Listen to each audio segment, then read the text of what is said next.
It's as much about building trust, building empathy, ensuring that you have dignity.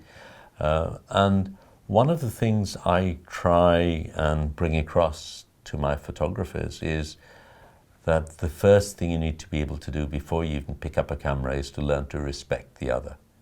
And it is from that position of respect that you build relationships that allow you to go beyond the superficial elements of picture taking. Photography is about people by and large. It is about building relationships. And I think photographers who've lived with their communities, who've gained their trust, have a far deeper and far more sensitive approach and better understanding of the story than someone on a visiting assignment. And that is what I try and get across to my students, the fact that they need to be developing critical thinking of themselves, of power structures, of what happens around them. They need to be global citizens aware of where they fit in within the bigger political space. And that when they're taking pictures, they are aware of the power relationships that exist between them and the people they photograph. And that they not exploit that power relationship, and that they do not take trust for granted, that it is something to be earned and something to be respected. At the end of the day, if you're talking about human stories, then you have to begin by treating the other person as human as you. Editing room is where everything happens. It's the place where you shape the story, you see what it's the symphony of the film, right? It's the symphony of showing your work to the public.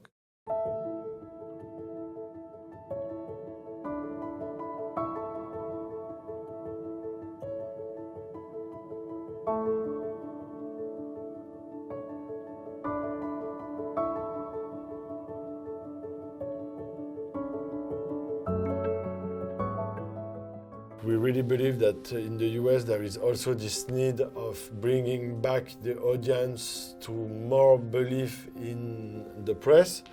And through the CatchLight and PhotoWings, we found great partners to develop programs with local photographers that we will train to give these workshops in high schools and in educational facilities across the US. How do we engage today with photography? How do people discover photography?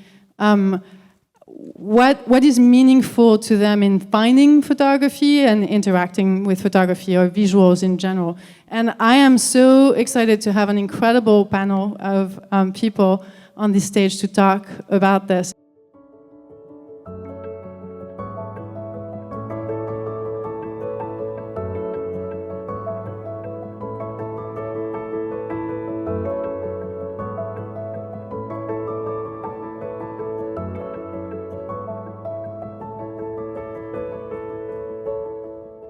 Anything can be beautiful, anything can be powerful, depending on what perspective or what lens you have on. Everything becomes wonderful again, everything becomes beautiful again. That's the impact it has. And it's an invitation to just meet someone. This is kind of how I approach it, is, anything I do is kind of like a tool for me to get to know someone.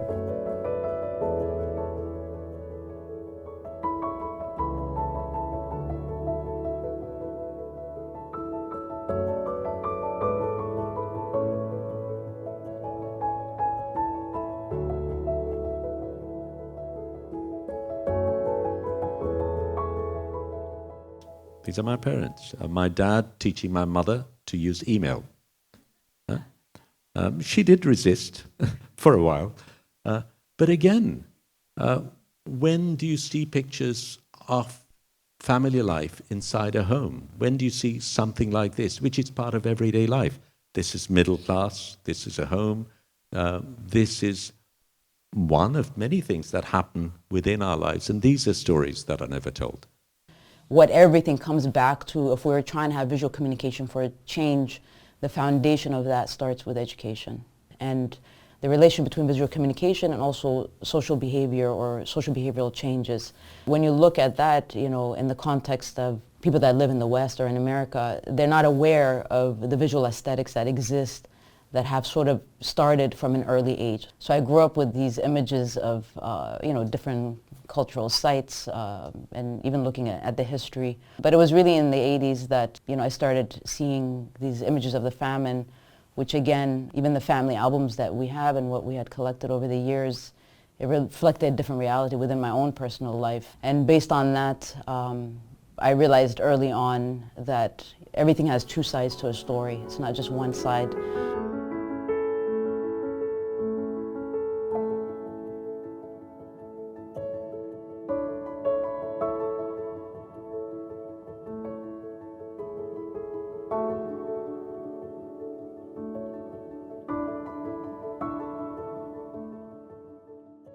This is one town hall meeting in a small town in New Hampshire, voting.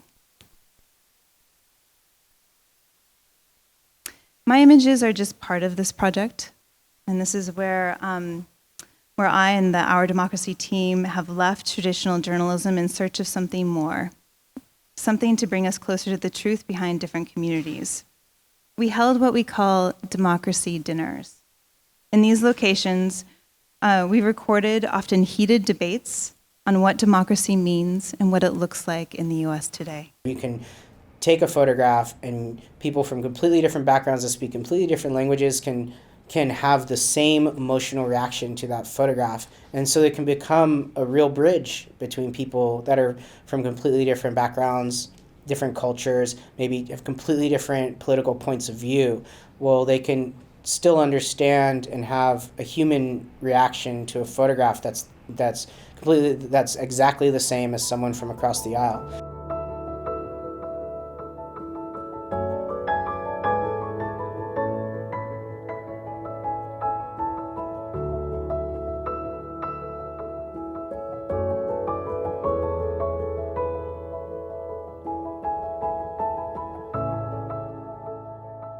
I think actually I was drawn to photography not for its power, but the seduction of the creative process actually. So I think I got into photography just because of how lovely it is. The one thing that was a good antidote for me, since I was so immersed in philosophy, was the fact that you pretty much have to confront reality if you're a documentary photographer. You have to smell the smell, speak with the people, feel the heat, all your senses get immersed in the reality in order just to take the picture, basically. That was a good thing for me because I'm somebody that can sort of stay introspective, and photography brought me this balance.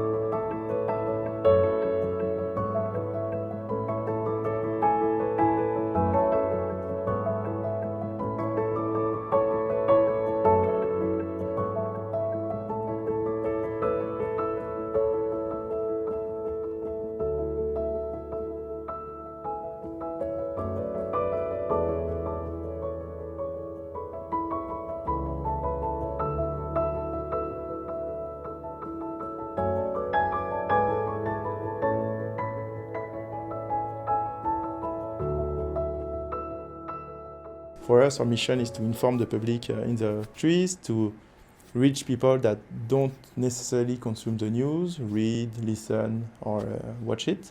We were really also surprised by how much young people don't read the news, are not really connected at all with what's happening in the world around them. So when we go into schools, we are always amazed by how we are able to get the attention of young people. And I think it comes a lot by the medium itself being at the intersection of street art and journalism. So when we put this work up with the students, they are very involved to be associated with something connected to street art. And for us, it's a way to get their attention and then explain them why is it so important to follow the news, to know about the world, to know about your neighbor. You see somebody on the street corner, and you're like, oh, they ain't got nothing to say. They're not going to say anything intelligent. Like, nah, you think that, but go beyond. Go beyond their appearance and just ask them, talk to them, engage with them. Even if they're not talking about anything, I'm sure there's a lesson in that nothingness. I was teaching at Oakland Tech, and I had kicked around this idea of doing something around OGs for a long time, and I realized that photography is the quickest, easiest way to tell a story. There was a platform called Tumblr that was very popular at the time, and my students would be on there looking at like half-naked girls and other random things. And so I decided to put photos of older guys on there with their witticisms, asking the older guys for quotes. Not necessarily just any quote, but asking them if they had the chance to talk to young people and give them some wisdom, what would they tell them? And I got quotes from everything about like, stay out of jail, stay in school, trust your gut, believe in yourself. Just a lot of messages that young people needed to hear, things that I needed to hear. And I did my best to transcribe them and present them in a way that I thought that was digestible for a high school student.